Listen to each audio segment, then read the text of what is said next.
Ya, puji nama Tuhan. Selamat pagi. Kita boleh bersyukur atas segala kebaikan dan pertolongan yang Tuhan Yesus berikan kepada kita. Di pagi hari ini kita mau mendengarkan firman Tuhan. Sebelumnya kita mau berdoa terlebih dahulu. Bapa kami di dalam surga, di dalam nama Tuhan Yesus kami mengucap syukur buat segala kebaikan dan pertolongan yang Tuhan berikan kepada kami. Tuhan telah menyertai dan memberkati kami sepanjang malam, dan di pagi hari ini kami boleh datang kepada Tuhan dan kami boleh mendengarkan kebenaran firman-Mu. Berkati hamba-Mu, berkati anak-anak Tuhan yang mendengarkan, dan kami sambut kebenaran firman Tuhan di dalam nama Tuhan Yesus. Haleluya, amin. Ya, puji nama Tuhan. Di pagi hari ini kita mau belajar satu kebenaran firman Tuhan di dalam Hakim-Hakim pasal yang ke-13 ayat yang ke-20. Saya akan membacakan untuk kita semua. Demikian firman Tuhan. Sedang nyala api itu naik ke langit dari mezbah, maka naiklah malaikat Tuhan dalam nyala api mezbah itu. Ketika Manoah dan istrinya melihat hal itu, sujudlah mereka dengan muka sampai ke tanah. Puji nama Tuhan. Di pagi hari ini kita boleh belajar satu kebenaran firman Tuhan tentang terpesona kebaikan Allah. Seringkali kita ini hidup di dalam kehidupan kita yang seringkali kita mendapatkan satu permasalahan, pergumulan, ataupun tantangan-tantangan hidup yang ada di dalam kehidupan kita. Seringkali kita tidak bisa melihat kebaikan Tuhan. Terkadang kita tidak bisa merasakan pertolongan Tuhan yang hampir setiap hari kebaikan itu datang dalam kehidupan kita. Kita tidak bisa melihat terpesonanya kebaikan Tuhan karena masalah-masalah yang seringkali menutupi pandangan kita, pikiran kita, hati kita, sehingga kita tidak bisa melihat kebaikan Tuhan itu yang sudah nyata, yang sudah Tuhan berikan di dalam kehidupan kita. Demikian juga di dalam kehidupan bangsa Israel ketika mereka keluar dari tanah Mesir, masuk di tanah perjanjian yang sudah Tuhan berikan.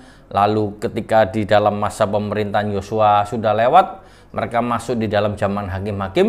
Nah, di sini kita akan melihat bahwa di dalam kitab Hakim-Hakim ini begitu panjang masa-masa gelap, begitu panjang masa-masa yang tidak mengenakan bagi bangsa Israel, sehingga mereka selalu hidup di dalam kegelapan.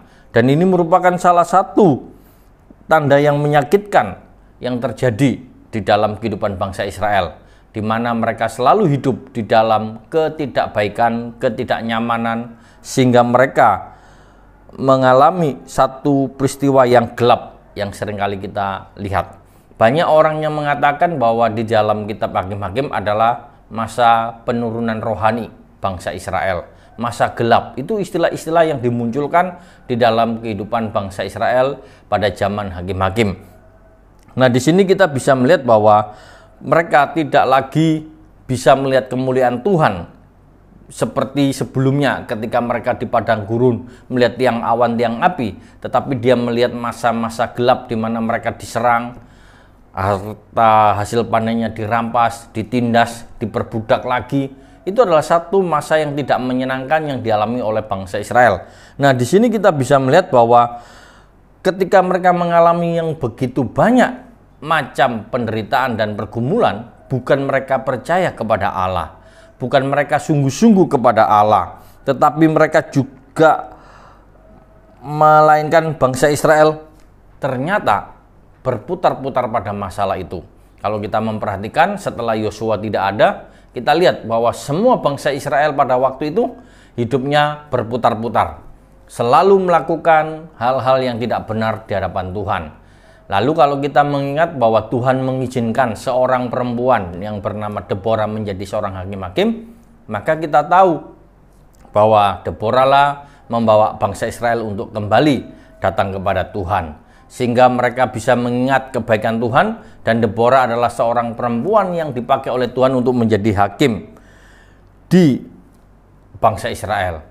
Lalu Tuhan juga mengangkat seorang hakim-hakim laki-laki yang bernama Gideon. Sehingga kalau kita lihat pada zaman hakim-hakim ini, nama Gideon, nama Deborah adalah nama hakim yang sering dikenal, lebih terkenal karena mereka dipakai Tuhan secara luar biasa untuk memerangi orang-orang atau bangsa-bangsa yang menekan pada waktu itu. Tetapi kita bisa melihat bahwa apa yang sudah Tuhan tunjukkan, ternyata mereka tidak hidup untuk mencari Tuhan, tetapi mereka terus berputar-putar di masalah yang mereka hadapi.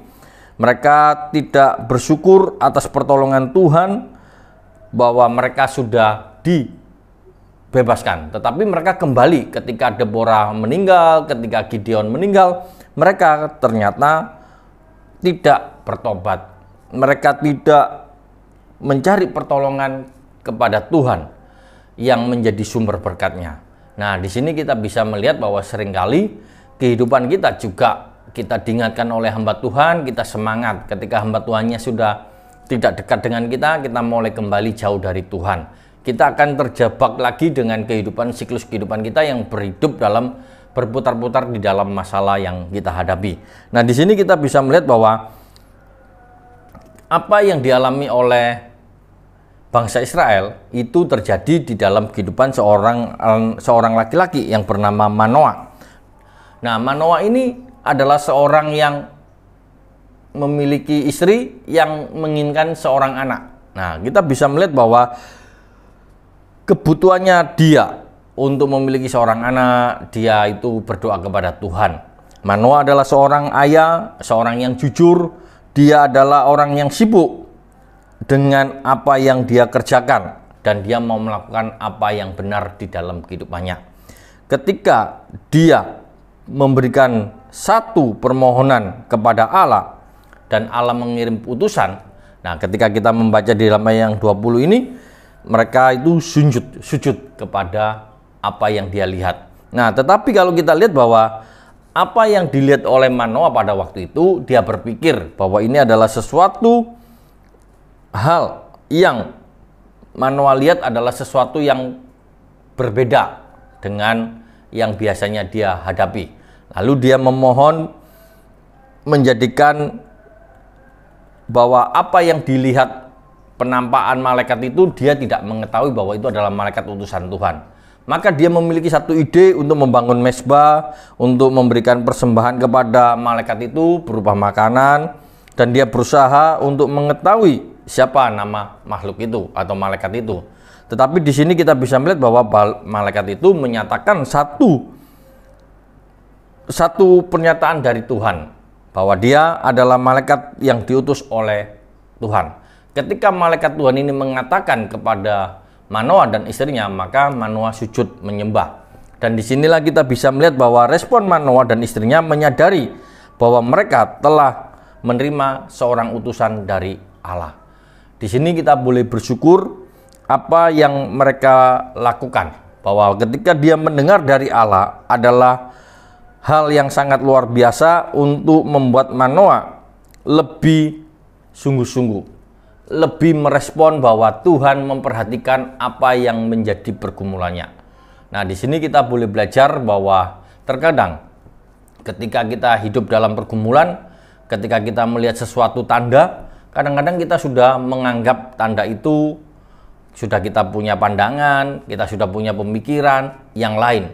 Sedangkan Tuhan memberikan satu tanda kepada kita supaya memperjelas maksud dan tujuan Tuhan di dalam kehidupan kita, bukan untuk yang lain. Nah, ketika Manoah untuk berpikir yang lain, maka di sini kita bisa melihat bahwa Manoah telah diubahkan.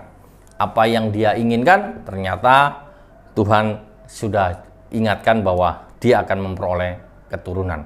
Nah, di sini kita mau belajar bahwa pengalaman Manoah mengajarkan kepada kita bahwa pertolongan Allah adalah pertolongan yang datang dalam berbagai macam cara. Seringkali kita ini membatasi kuasa Tuhan dengan pikiran kita, membatasi kuasa Tuhan dengan logika kita, membatasi Tuhan dengan keinginan kita. Tetapi kalau kita memperhatikan pengalaman Manoah, ini adalah cara Tuhan menolong Manoah. Dan di sini kita bisa melihat bahwa begitu banyak cara Tuhan itu menolong, maka kita boleh bersyukur bahwa Allah kita adalah Allah yang luar biasa, yang sanggup bekerja dan bertindak di dalam kehidupan kita.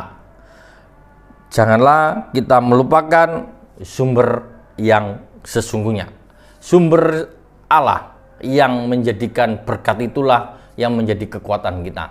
semua bisa dipakai oleh Tuhan. Semua bentuk itu adalah tujuan untuk mengingatkan kepada kita bahwa Tuhanlah yang menjadi sumber berkat, sumber pertolongan, sumber kekuatan yang kita harapkan.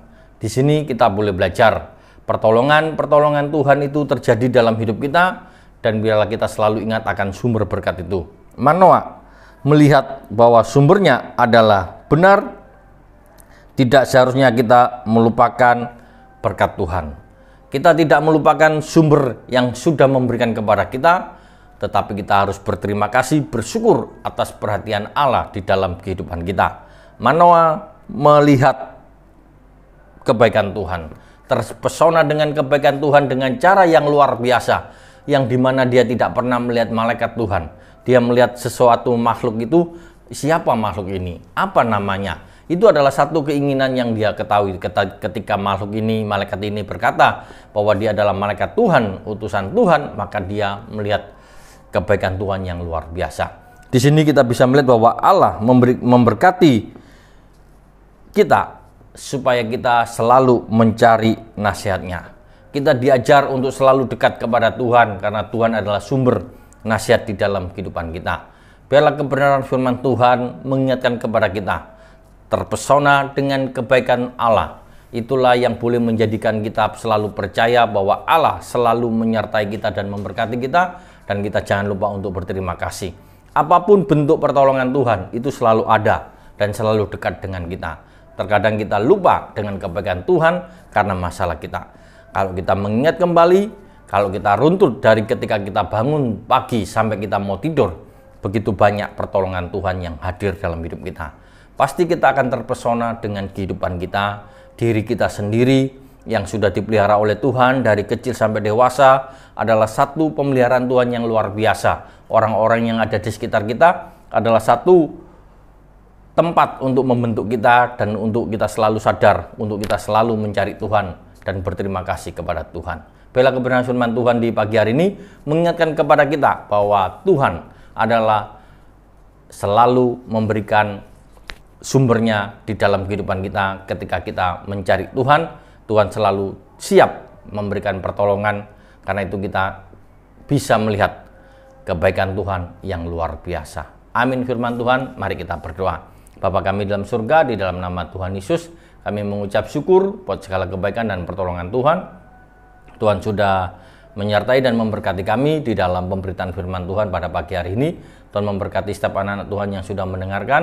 Tuhan memberkati setiap apa yang mereka kerjakan, apa yang mereka perbuat pada sepanjang hari ini. Biarlah kami serahkan ke dalam tangan Tuhan. Kasih setia Tuhan dan pertolongan Tuhan selalu hadir dalam kehidupan mereka, menolong setiap anak-anak Tuhan pada hari ini yang saat ini mengalami berbagai macam persoalan dan pergumulan.